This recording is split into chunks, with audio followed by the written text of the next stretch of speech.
السلام علیکم ورحمۃ اللہ وبرکاتہ۔ ان الحمد للہ نحمده ونستعینه ونستغفره ونعوذ باللہ من شرور انفسنا ومن سیئات اعمالنا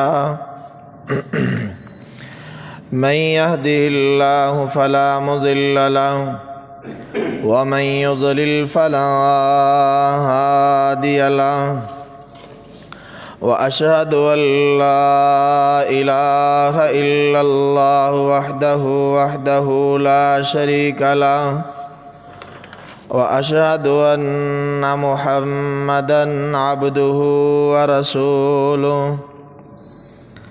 أما بعد فإن خير الحديث كتاب الله وخير الهدي هدي محمد صلى الله عليه وسلم وشر الأمور محدثاتها وكل محدثة بدعة وكل بدعة ضلالة وكل ضلالة في النار۔ اللهم صل على محمد وعلى آل محمد صلی اللہ علیہ وسلم كما صليت على إبراهيم وعلى آل إبراهيم إنك حميد مجيد۔ اللهم بارك على محمد وعلى آل محمد كما باركت على إبراهيم وعلى آل إبراهيم إنك حميد مجيد۔ اعوذ باللہ السمیع العلیم من الشیطان الرجیم، بسم اللہ الرحمن الرحیم۔ وقال انی ذاہب الی ربی سیہدین، رب هب لي من الصالحين، فبشرناه بغلام حليم۔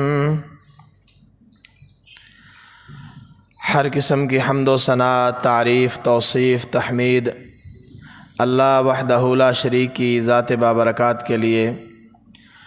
درود و سلام سید الانبیاء، امام الانبیاء، امام ہدا جناب محمد رسول اللہ صلی اللہ علیہ وسلم کی ذات گرامی پر۔ سامعین دی وقار اور لائق احترام باعزت بپردہ اسلامی بہنوں، سیرت سیدنا ابراہیم علیہ السلام اور ہمارے لیے دروس، اسباق، مفید نصیحتیں اس حوالے سے ہمارے خطبات جاری و ساری ہیں۔ پچھلا خطبہ جمعۃ المبارک اس بات پر ہم نے ختم کیا کہ اللہ رب العالمین نے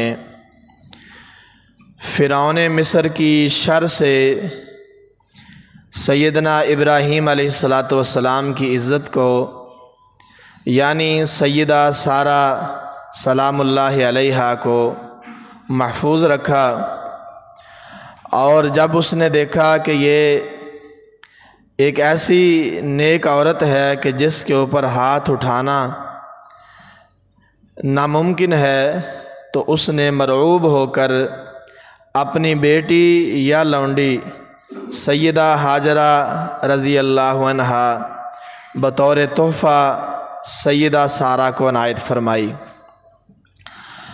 تو سیدنا ابراہیم علیہ السلام بالآخر ایک لمبے اور طویل سفر کے بعد الخلیل شہر میں پہنچے، فلسطین کا شہر الخلیل، اور وہیں پر اقامت گزیں ہو گئے۔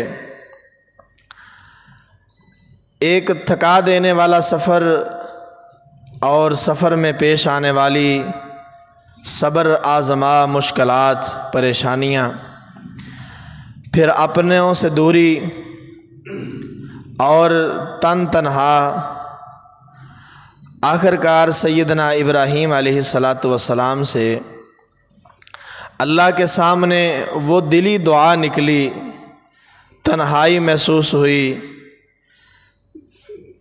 کوئی وارث نہیں ہے، کوئی ساتھ دینے والا نہیں ہے، عمر قریباً 80 سال سے اوپر ہو چکی ہے،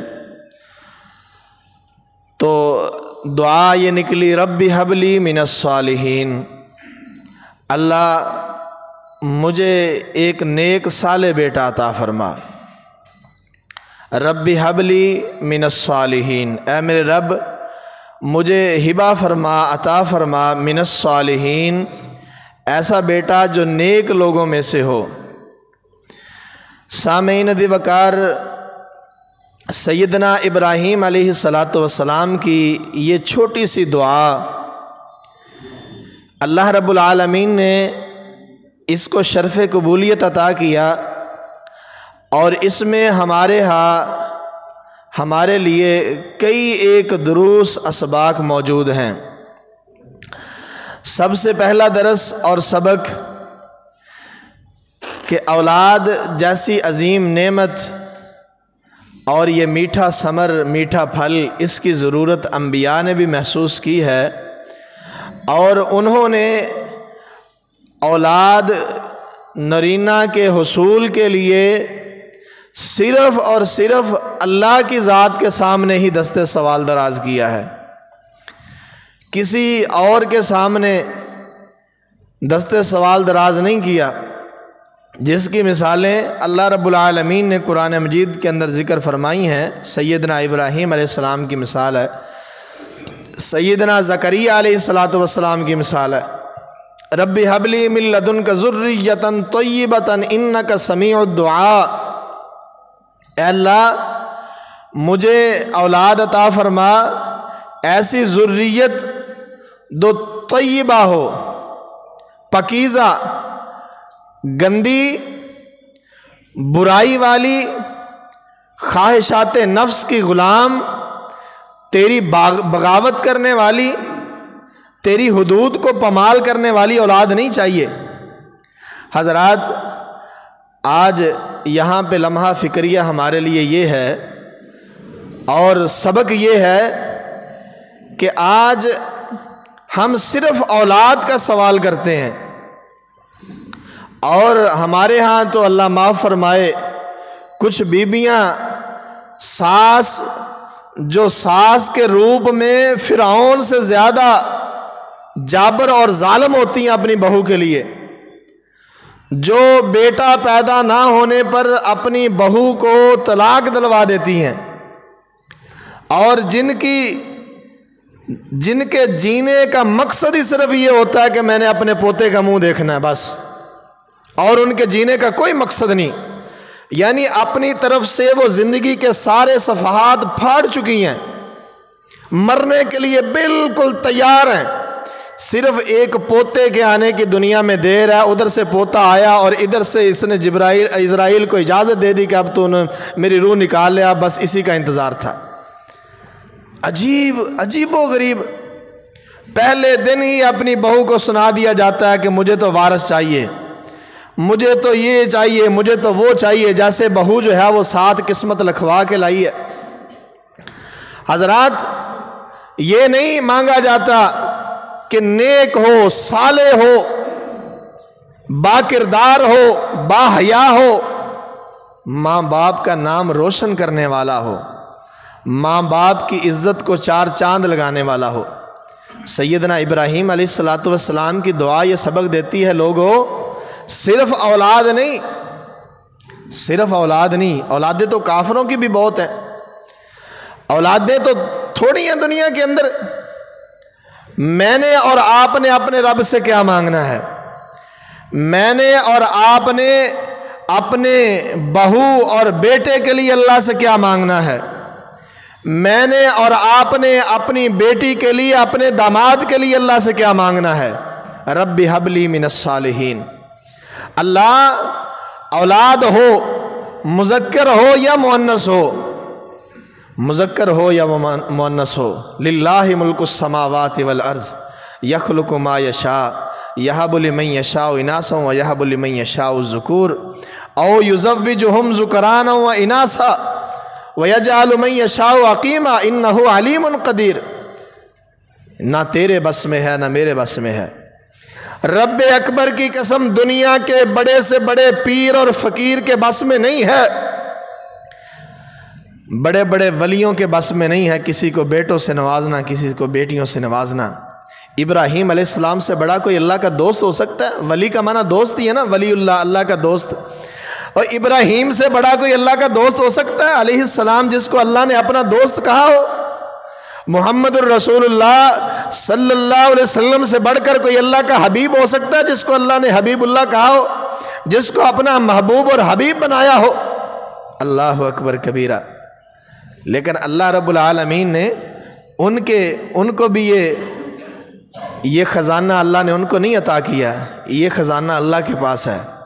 یخلق ما یشاء یہب لمن یشاء اناثا ویہب لمن یشاء الذکور۔ جس کو چاہے بیٹیاں دے، جس کو چاہے بیٹے دے، او یزوجہم ذکرانا واناثا، جس کو چاہے بیٹیاں اور بیٹے دونوں عطا کر دے، ویجعل من یشاء عقیما، جس کو چاہے ان دونوں سے محروم کر دے۔ کتنے دنیا میں جوڑے ایسے ہیں جو مرتے دم تک سسکتے رہتے ہیں کہ یا اللہ ایک بیٹی ہی دے دے، ہمارے آنگن میں ایک بیٹی ننا پھول کھل جائے۔ رب ہب لی من الصالحین، اللہ مجھے چاہیے بھی اور نیک چاہیے۔ رسول اللہ صلی اللہ علیہ وسلم نے فرمایا، تم اللہ کے سامنے جب دعا کرو، انتم موقنون بالاجابہ، تم ایسے دعا کرو کہ تمہیں یقین ہو کہ میں دعا کروں گا، میری دعا اللہ کے ہاں قبول شدہ ہے۔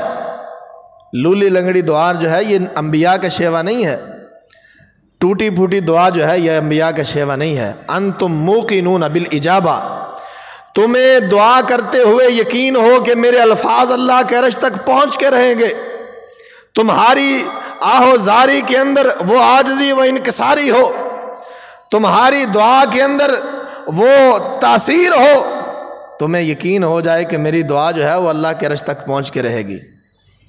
انتم موقنون بالاجابہ رب ہب لی من الصالحین، اللہ مجھے تو نیک چاہیے۔ اور سیانوں نے ایسے نہیں کہا پوتنا جمن کبدے تی انی چنگی، کیوں کہا ہے؟ اور بیٹی ہو، اندھی ہو، کم از کم گھر کے کسی کونے میں بیٹھی تو رہے گی، اور گندا بیٹا ہو، بد کردار بیٹا ہو، بے حیا بیٹا ہو، وہ روزانہ کوئی نہ کوئی جو ہے وہ نیا چاند چڑھائے گا، روزانہ کہیں نہ کہیں منہ مارے گا، کسی کے ساتھ بدتمیزی کرے گا، کسی کے ساتھ برائی کرے گا۔ ایسے کہہ دیا ہے رب ہب لی من الصالحین، اللہ مجھے بیٹا بھی چاہیے اور وہ بیٹا بھی ہو جو نیک ہو۔ اور حضرات نیک بیٹا لینے کے لیے پہلے ابراہیم بننا ضروری ہے۔ کیوں جی؟ خود بندہ جو ہے خود نمرود ہو اور کہے اللہ مجھے بیٹا اسماعیل جیسا دے دے، کیوں جی؟ ایسا ہو سکتا ہے؟ تمہیں خود پہلے ابراہیمی صفات پیدا کرنی ہوں گی۔ فَبَشَّرْنَاهُ بِغُلَامٍ حَلِيمٍ، فَبَشَّرْنَاهُ بِغُلَامٍ حَلِيمٍ، ہم نے ابراہیم کو خوشخبری دی، ابراہیم کو خوشخبری دی، بغلام، خوشخبری دی کس کی؟ لڑکا ہوگا، بغلام لڑکا ہوگا، حلیم بردبار ہوگا، بڑا ہی نرم مزاج اور نفیس الطبع لڑکا ہوگا۔ حضرات یہ فبشرناہ بغلام حلیم کیسے ہو گیا؟ کیونکہ پہلے اللہ نے کہا ان ابراہیم لأواہ حلیم، اور میرا ابراہیم جو ہے نہایت نفیس الطبع اور بردبار ہے۔ ابراہیم بردبار ہے، اسماعیل بھی بردبار ہے، تمہیں پہلے ابراہیم بننا ہوگا، پھر تمہاری اولاد جو ہے وہ اسماعیل بنے گی۔ یہ نہیں ہے کہ تم خود جو ہے وہ نشیڑی ہو، تم خود زانی ہو، خود شرابی ہو، خود بد کردار ہو، خود اللہ کے باغی ہو، اور تم بیٹے تلاش کرو اسماعیل جیسے، یہ نہیں ہوتا۔ انبیاء کی تاریخ یہ نہیں کہتی۔ کہا ان ابراہیم لأواہ حلیم، دو جگہ پہ اللہ نے یہ ذکر کیا حضرت ابراہیم علیہ السلام کی یہ صفت کو۔ کہیں کہا ان ابراہیم لحلیم اواہ منیب، اور میرا ابراہیم تو حلیم ہے، بردبار ہے، تحمل مزاج ہے، ٹھنڈے مزاج کا ہے، نفیس الطبع ہے۔ اور جناب رسول اللہ صلی اللہ علیہ وسلم نے فرمایا تھا یہ جو حلیمی طبیعت ہے نا، یہ اللہ کو بڑی پسند ہے۔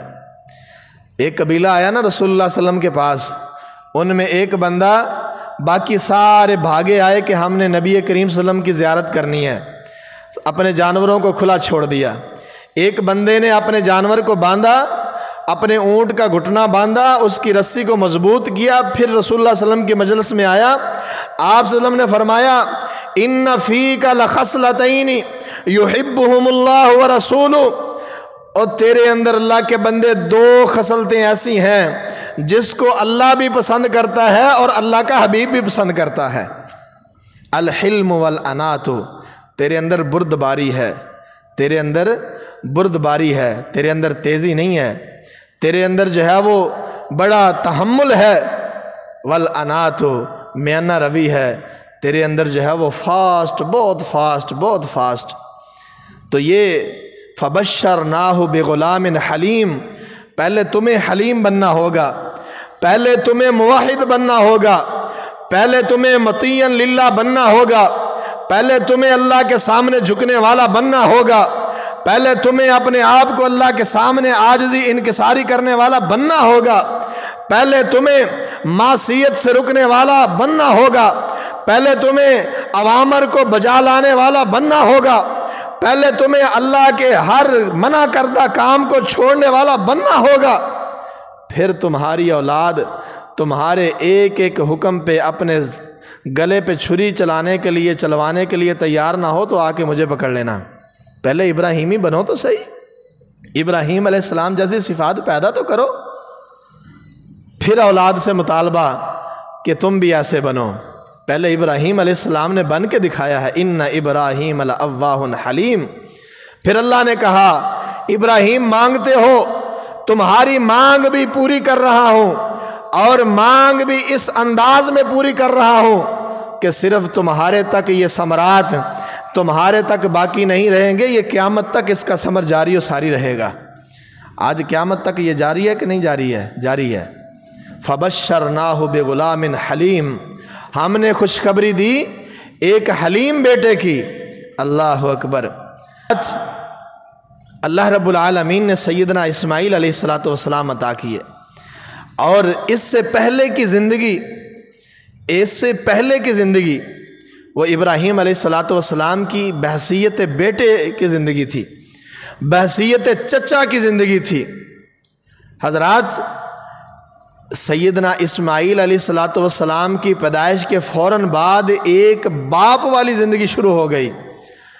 اور سوچئے، جس باپ کو ایک بیٹا ملا ہو اور 86 سال کی عمر میں ملا ہو، اللہ اکبر، ایک بیٹا ملا ہے اور 86 سال کی عمر میں ملا ہے، 86 سال تک اس میوے سے محروم رہے ہیں، اللہ اکبر کبیرہ۔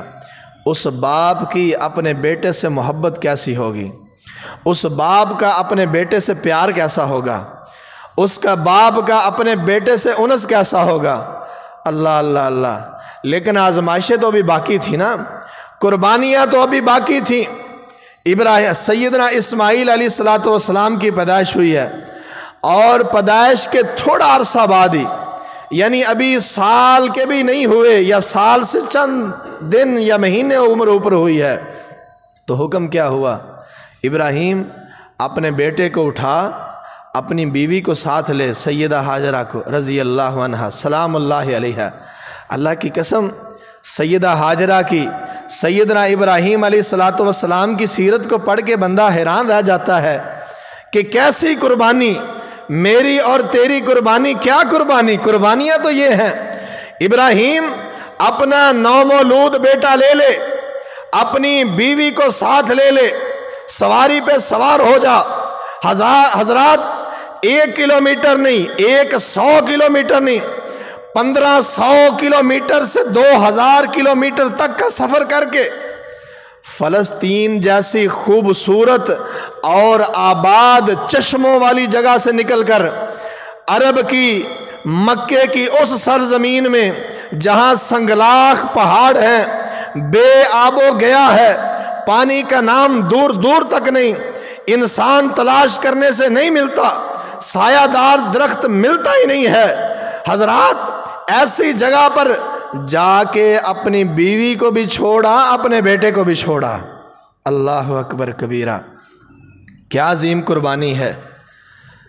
تھے تو وہ ابراہیم، ایک لمحے کے بھی لیے نہیں کہا اللہ 86 سال بعد بیٹا ملا ہے اور اس کو اپنی آنکھوں سے جدا کر کے ایک ایسی زمین میں جہاں پہ زندگی کا کوئی چانس نہیں ہے، جہاں پہ زندہ رہنے کا کوئی چانس نہیں ہے۔ آج میں اور تو جاتے ہیں تو ہم کہتے ہیں گرمی تو مکے کی گرمی ہے، پاکستان کی گرمی کیا ہے؟ ہوٹل سے پیدل چل کے حرم کے ٹھنڈے اے سی تک جانے میں جو 10 سے 15 منٹ لگتے ہیں اس میں تیری اور میری ہائے ہائے نکل جاتی ہے۔ اور ذرا تصور کر جب یہ کچھ بھی نہ تھا، پانی کا ایک قطرہ بھی نہ تھا، اتنی بڑی قربانی، اور تھے وہ ابراہیم خلیل اللہ تھے، چھوڑ دیا، اپنی بیوی کو بٹھا دیا، بچہ اس کے سپرد کر دیا، پانی کا چھوٹا سا مشکیزہ دے دیا، کھجوروں کی چھوٹی سی تھیلی دے دی اور واپس چل پڑے، مڑ کے نہیں دیکھا۔ سیدہ ہاجرہ رضی اللہ عنہا، میں کہتا ہوں اس بی بی کی عظمت کو سلام، اس کی عظمت کو سلام۔ پیچھے سے آوازیں دیتی ہے، اے میرے خامد، اے میرے سرتاج، اتنا تو بتاتے جا، کیا یہ کسی گناہ کی سزا ہے؟ کسی نافرمانی اور معصیت کی سزا یہ اتنی دردناک ہے؟ کیا مجھ سے کوئی بھول ہو گئی ہے؟ کیا میں نے کوئی خلاف طبیعت کام کر دیا ہے؟ مجھے کچھ بتا کے تو جائیے۔ اللہ اکبر۔ سیدنا ابراہیم علیہ السلام کی بولنے کی اجازت نہیں ہے، جواب دینے کی اجازت نہیں ہے، پیچھے مڑ کے دیکھنے کی اجازت نہیں ہے۔ ذرا تصور تو کر، میں اور تو کیا قربانی دیتے ہیں اسلام کے لیے، میری اور تیری دین کے لیے کیا قربانی ہے۔ حضرات قربانی تو یہ ہے، ایک انگلی آسمان کی طرف اٹھی ہے کہ یہ اللہ کا حکم ہے، یہ آسمان والے کی مشیت ہے، یہ اللہ کی چاہت ہے، یہ رب کی مرضی ہے، میں رب کا بندہ رب کی مرضی کو بجا لایا ہوں۔ یہ کوئی میرا تیرا کوئی جو ہے وہ لڑائی جھگڑے کا معاملہ نہیں ہے، یہ سراسر اللہ کی حکمت ہے۔ اللہ اکبر۔ قربان جاؤں سیدہ ہاجرہ کے صبر پر، اس کے استقامت پر، اور پیغام دوں گا آج کی بہنہ کو، اللہ کی قسم ہم تو رنگین کھانے کھاتے ہیں، اتنا کچھ کھاتے ہیں کہ آج ہمیں کھانے کی نہیں ہضم کرنے کی فکر ہے کہ میں نے زیادہ کھا لیے، ہضم کیسے ہوگا۔ جب ابراہیم علیہ السلام نے آسمان کی طرف انگلی کی کہ یہ اللہ کا حکم ہے، تو سیدہ ہاجرہ کی زبان مبارک سے کیا نکلا؟ اذن لا یزین اللہ، اذن لا یزین اللہ۔ ابراہیم تب بے فکر ہو کے جائیے، تب فکر سے آزاد ہو کے جائیے، جس رب کے حکم سے آپ نے ہمیں اتنی دور لا کے بٹھا دیا ہے، وہ رب ہمیں کبھی ضائع کرے گا نہیں کرے گا۔ ہائے ہائے۔ او میری بہنہ، او میرے بھائی، ذرا سوچ، ہاں جس رب کے حکم کو بجا لاتے ہوئے تو آدھے گھنٹے کے لیے مسجد میں آ جائے، وہ تیرے کاروبار کو کیسے نقصان ہونے دے گا؟ اور ابراہیم علیہ السلام کی تو ساری کمائی یہی تھی، ایک اسماعیل تھا بیٹا اور اس کی ماں تھی، ساری کمائی یہی تھی، اور اس کو چھوڑ کے جا رہے ہیں۔ بیوی کہتی ہے اذن لا یزین اللہ، تب ہمیں اللہ ضائع کرے گا نہیں کرے گا۔ میری بہن تو بھی سوچ، میرے بھائی تو بھی اپنے دل میں یقین پیدا کر، تیرا 15-20 منٹ کے لیے اپنی دکان کو بند کرنا جس ذات کے لیے ہے، وہ ذات تجھے بے رزق مرنے دے گا؟ نہیں مرنے دے گا۔ وہ تیرے کاروبار کا نقصان نہیں ہونے دے گا، وہ تیری فیکٹری میں رزق کی کمی نہیں آنے دے گا، وہ تیرے گھر میں برکتوں کا خاتمہ نہیں ہونے دے گا۔ تو ابراہیم جیسا ایمان تو پیدا کر، تو ہاجرہ جیسا یقین تو پیدا کر۔ اذن لا یضیعن اللہ، اور پھر واقعی اللہ نے نہیں ضائع کیا، اور اللہ نے وہاں سے ان زندگیوں کو بچایا جہاں سے میں اور تو تصور نہیں کر سکتے، اور ان زندگیوں کے بچنے کے بعد ان کے ثمرات آج میں اور تو آج تک استعمال کر رہے ہیں۔ یہ زمزم کا پانی یہ کیا ہے؟ اللہ اکبر، یہ اس قربانی کے عوض میں ملنے والا انعام ہے، اتنی بڑی قربانی کے عوض میں ملنے والا انعام ہے۔ حضرات قربانی کرنے لگے یہ مت سوچا کر کے اتنے کا میں کر رہا ہوں، اتنے کا کر رہا ہوں، یہ اس بات کا یقین پیدا کر لے ہر قربانی کے بعد اللہ کی طرف سے کوئی بڑا انعام ملنے والا ہے، ہر قربانی کے بعد اللہ کی طرف سے کوئی بڑا انعام ملنے والا ہے، اللہ کی طرف سے کوئی عظمت، کوئی مقام، کوئی بلندی ملنے والی ہے۔ اللہ اکبر، اذن لا یضیعن اللہ، اللہ ہمیں تب ضائع نہیں کرے گا، اور اللہ نے ضائع نہیں کیا۔ اور ادھر سیدنا ابراہیم علیہ السلام کا حال کیا ہے؟ اللہ اکبر، باپ وہ باپ ہی کیا جو اولاد کے لیے دعا نہ کرے؟ وہ باپ ہی کیا جس کے دل سے اپنی اولاد کے لیے دعا نہ نکلے؟ وہ باپ نہیں، وہ مٹی کا ایک پتلا ہے۔ جس کے دل سے اپنی اولاد کی بھلائی کے لیے، وہ باپ کیا، وہ جاہل ہے جو اولاد کے لیے دنیا تو مانگتا ہے، دین نہیں مانگتا، جو اولاد کے لیے دنیا کا سوال تو کرتا ہے، رب کا سوال نہیں کرتا، جو اولاد کے لیے کاروباری راہیں کھلنے کا سوال تو کرتا ہے لیکن ہدایت کی راہیں کھلنے کا سوال نہیں کرتا، وہ باپ نہیں، وہ جاہل ہے، جانور ہے۔ اپنی اولاد کو چھوڑا ہے مقام ثنیہ سے، جب پہاڑ کی اس طرف ہوئے ہیں تو وہیں پر اونٹنی سے اترے ہیں یا اونٹنی کے اوپر ہی ہیں، اللہ کے سامنے ہاتھ اٹھا لیے ہیں، اور کیا کہا ہے؟ ربنا انی اسکنت من ذریتی، ربنا انی اسکنت من ذریتی بواد غیر ذی زرع عند بیتک المحرم۔ اللہ تیرے کہنے پہ اللہ اکبر۔ حضرات یہ دعا کا ایک انداز ہے، جب تو نے اللہ کے لیے ایک بڑی قربانی دی ہے پھر تجھے حق پہنچتا ہے کہ تو اللہ سے اس انداز میں بات کرے، اللہ تیرے کہنے پہ، اللہ تو نے کہا تھا، اللہ تو نے کہا تھا، میں نے مان لیا، اب تیری میں مان کے آیا ہوں، میری تو مان لے۔ آئے ہائے، یہ ایک دعا کا انداز ہے، اللہ تیری میں نے مان لی ہے، تو میری مان لے۔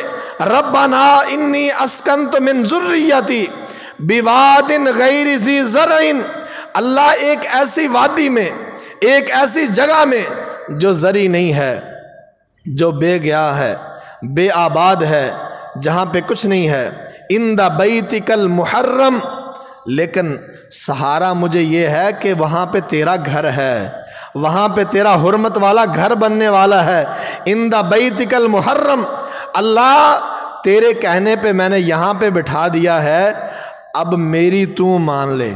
ربنا لیقیم الصلاۃ، سب سے پہلے اللہ میری اولاد کو نمازی بنا دے، اللہ میری اولاد کو نمازی بنا دے۔ حضرات میں اور تو ہوتے تو پہلے کیا دعا کرتے؟ اللہ پانی ہے نہیں، پانی دئیے انہوں نے، کھجورا مک جانیاں نے، اللہ کو حساب لا دیں، کیوں جی یہی دعائیں ہوتی ہیں نا پہلے، ہم نے پہلے اللہ انہوں پائلٹ بنا دے، انہوں ڈاکٹر بنا دے، انہوں بنا دے۔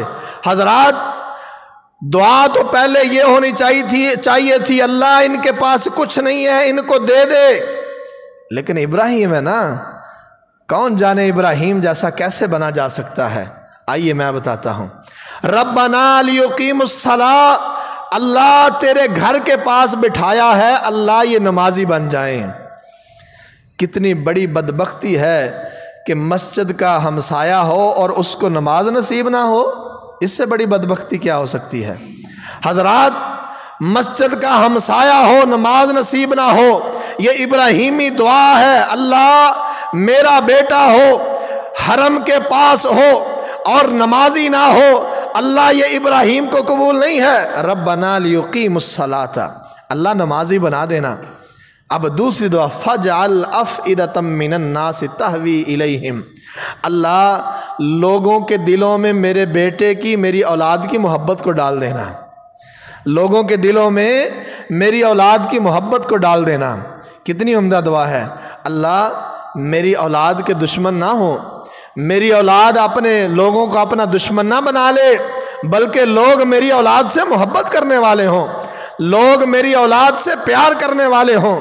آج کتنی اولادیں ایسی ہیں لوگ ان کی تعریفیں کرتے ہیں، ان کے ساتھ ملنا چاہتے ہیں، اور کتنے لوگ ایسے ہیں کہ لوگ ان کے پاس بیٹھنا گوارا نہیں کرتے۔ رسول اللہ صلی اللہ علیہ وسلم نے فرمایا وہ بدبخت بندہ ہے، وہ اللہ کے ہاں بدترین شخص وہ ہے کہ لوگ جس کے شر سے اس کی عزت کریں، کہ یار بندہ بڑا چوڑ ہے، جس دن پنگا لے لیا تو ایویں ذلیل ہوواں گے، دفعہ مارو پراں، وہ اس کو سلام کر کے گزر جاتے ہیں۔ حضرات فجعل افئدۃ من الناس تہوی الیہم، اللہ لوگوں کے دل اس کی طرف پھیر دے۔ اب دو دعائیں ہو گئی ہیں، وارزقہم من الثمرات، اب تیسرے نمبر پر رزق آیا ہے، وارزقہم من الثمرات، اللہ ان کو پھلوں کا رزق عطا فرما۔ اللہ اکبر۔ حضرات دعا بھی تو دیکھیں نا کیسی ہے، وہ بھی ابراہیم تھے، خلیل اللہ تھے، اللہ پھلوں کا رزق عطا فرما۔ میں اور تو سوچ سکتے ہیں کہ جہاں پہ درخت نہیں ہوتا، جہاں پہ درخت نہیں ہوتا، صرف میدان عرفات میں وہ ضیاء الحق کے دور میں لگی ہوئی وہ بکینے، وہ نمے، وہ بڑی بڑی ہوئی ہیں، اس کے علاوہ شاذ و نادر کو درخت ہوتا ہے وہاں پہ۔ جہاں پہ درخت نہیں ہوتا وہاں کے لیے ابراہیم علیہ السلام دعا کر رہے ہیں، اللہ میرے بیٹوں کو، میری اولاد کو پھلوں کا رزق عطا فرما۔ یہ ہوتا ہے اپنی قربانی کی قبولیت کا یقین کہ جو میں نے کر دی ہے نا اللہ کے لیے، اب میں جو بھی مانگ لوں میرا رب مجھے محروم نہیں کرے گا۔ یہ ہوتا ہے اپنی قربانی کا یقین کہ میری قربانی اللہ نے قبول کر لی ہے۔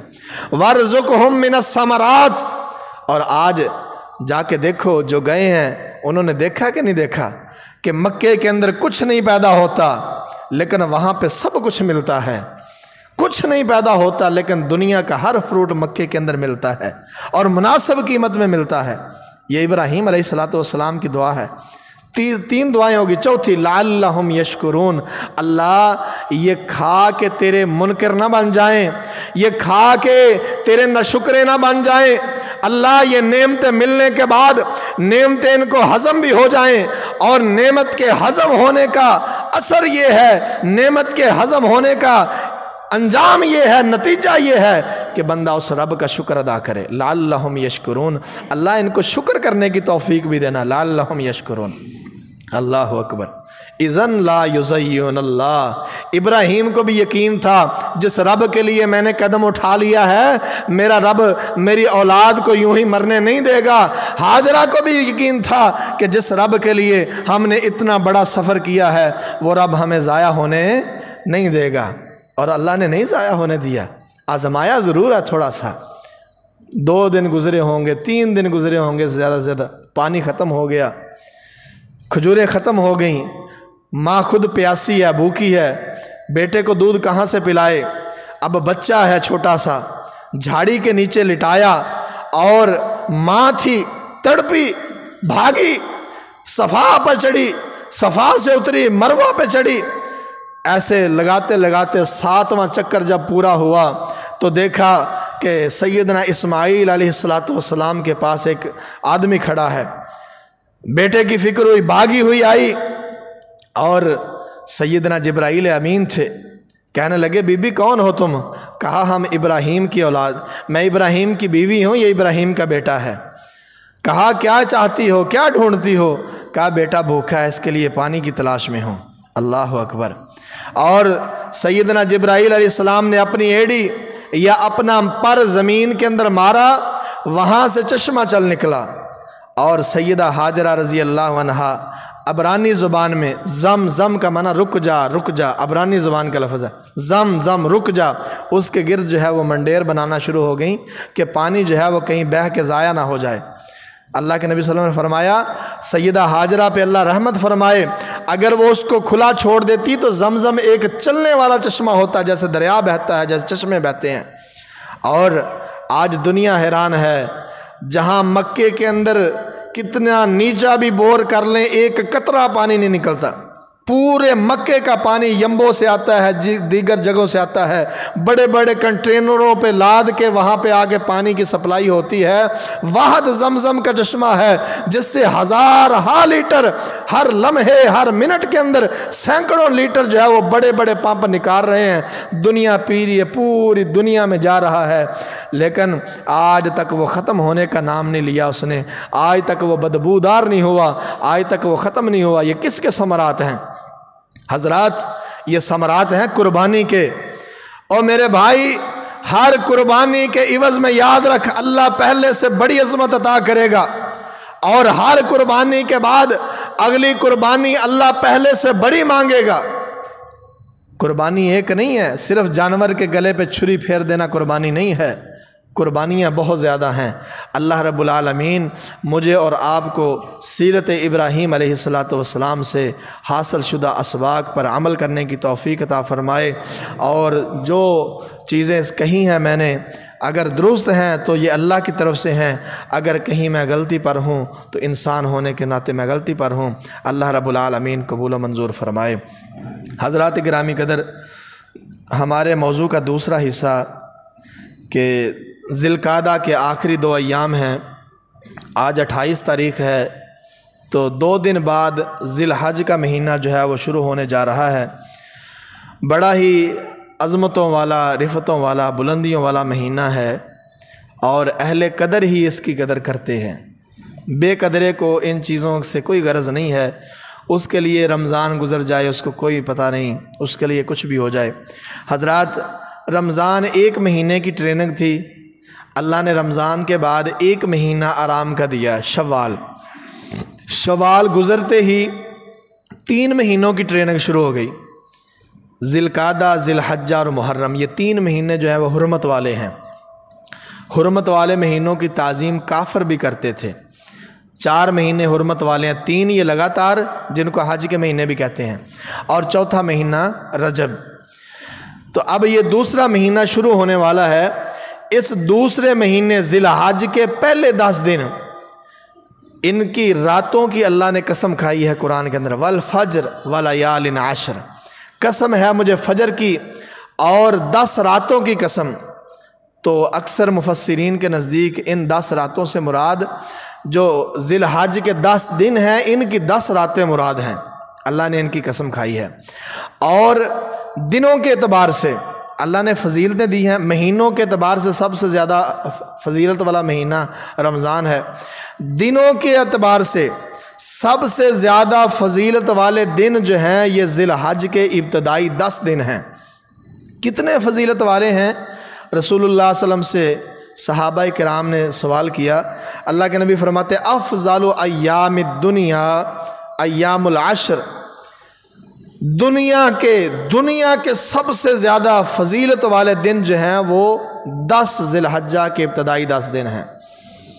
صحابہ نے فرمایا قیل ولا مثلہن فی سبیل اللہ، اللہ کے نبی اتنے فضیلت والے ہیں کہ اگر ایک مجاہد فی سبیل اللہ ہے تو ایک ان دنوں میں عبادت کرتا ہے، اس کی عبادت اس جہاد سے بھی زیادہ افضل ہے۔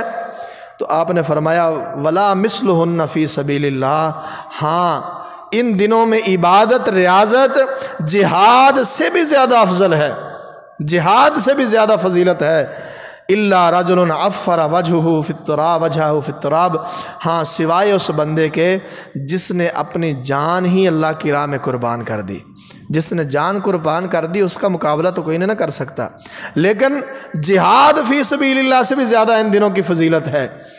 اسی طرح دوسری حدیث میں ہے ما من ایام العمل الصالح فیہا احب الی اللہ فی ہذہ الایام من ہذہ الایام، فرمایا کہ سال کے کوئی ایسے دن نہیں ہیں ان دنوں کے علاوہ جن میں نیک عمل اللہ کو اتنا زیادہ محبوب ہو جتنا زیادہ محبوب ان دنوں کے اندر ہے۔ اللہ اکبر۔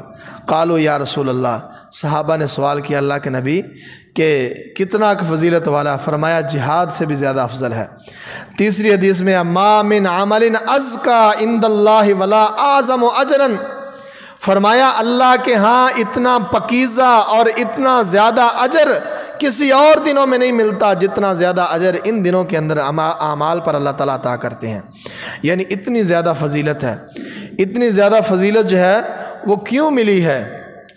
سوال یہ ہے کہ کیوں ملی ہے حضرات؟ کیونکہ یہ ایام حج ہیں، ان کے اندر بڑی بڑی عبادات جمع ہو چکی ہیں۔